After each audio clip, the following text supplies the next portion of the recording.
Now more on that Fox News investigation that I mentioned at the top of this newscast. It reveals one of the most wanted terrorists in the world dined inside the Pentagon just months after the attacks of 9/11.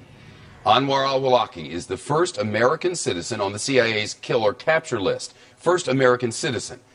And feds have linked him to everyone from the Fort Hood shooter to the underwear bomber to the attacks of 9/11.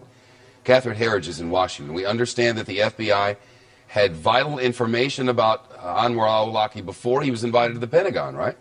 Well, that's right, Shepard. There was clearly a breakdown in the vetting process at the Pentagon. These FBI documents obtained exclusively by Fox's investigative team show that less than 6 months after the 9/11 attacks, the American cleric ANWAR Al Awlaki, who was tied to 3 of the 5 hijackers on Flight 77 that struck the Pentagon, dined with military personnel after a Defense Department employee vetted the cleric.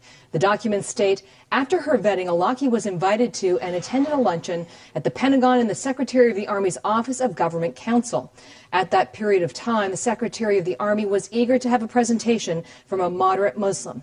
And as for the timing, we know that luncheon that was part of the DoD Muslim outreach after 9/11 happened before March of 2002 because that's when Awlaki left the U.S.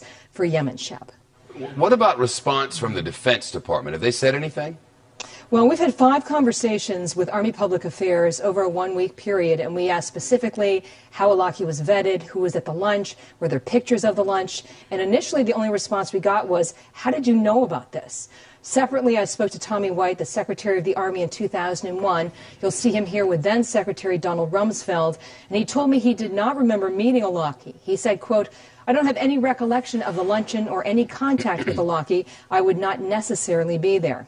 And after our report hit the web this morning, we got another call from Army Public Affairs, and a spokesman insisted that the Awlaki lunch was not an Army event, but it came under the Office of the Secretary of Defense, and he said that was different, and they will be following up with more information, and we'll bring that, of course, to you when we eventually get it, Shep. Great. Good stuff, Catherine. Thank you. You're welcome.